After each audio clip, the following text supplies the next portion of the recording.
Do you believe that there is more to this current crunch than just simply a demand-supply mismatch? Because the numbers seem to suggest that there may be other underlying factors, including questions over Coal India. You know, I've been watching what you were saying. It's very unfortunate that we are not looking at the problem in its entirety. Okay. We are looking at a short term. We are arguing that there is a shortage or not shortage. That's not the issue. Let us appreciate the fact that India does have a shortage of coal. It may or may not be a crisis. That's a different matter. And then look at what are the causes of these shortages.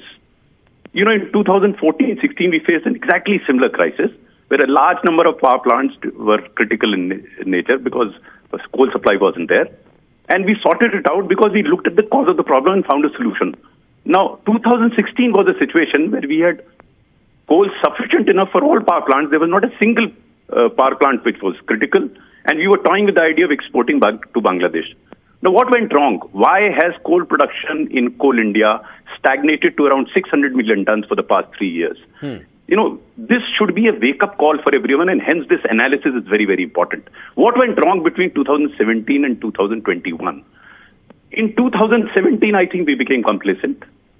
The chairman, Coal India, completed his tenure, Mr. Sudhir Bhattacharya, and no chairman CMD was appointed for 1 year. Now, you can't have that in Coal India, and all the momentum that was built has slowed down. Ironically, even today, number of subsidiaries do not have CMDs, which is very unfortunate. So there was this human resource related issue. The second was that we had worked out a detailed plan of opening up new mines, expansion of existing mines, and the reserves that Coal India had, it had around 35,000 crores, were supposed to be used for that expansion plan. As luck would have it, as I gather now, most of this money was taken away as dividend and not much was invested for opening new mines. This is cause number 2.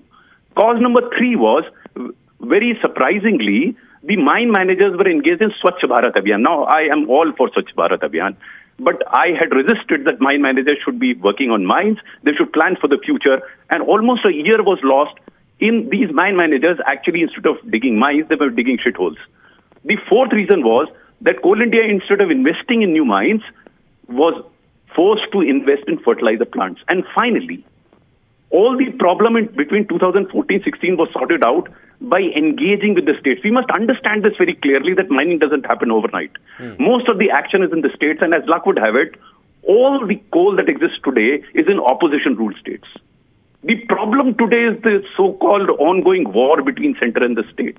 In 2014-16, I didn't convene a single meeting in Delhi. Every meeting was held in state headquarters, sat down with state level officials, even with collectors, to see how land could be acquired, how forest clearance could be got. Now, we may say, I'm sure that this will tide over the present day crisis, because I think coal supply is increased. But this should be a wake-up call. We should not again go to sleep again and have a serious problem. The final point that I'd like to make is that it is very unfortunate that it is being made into center versus state.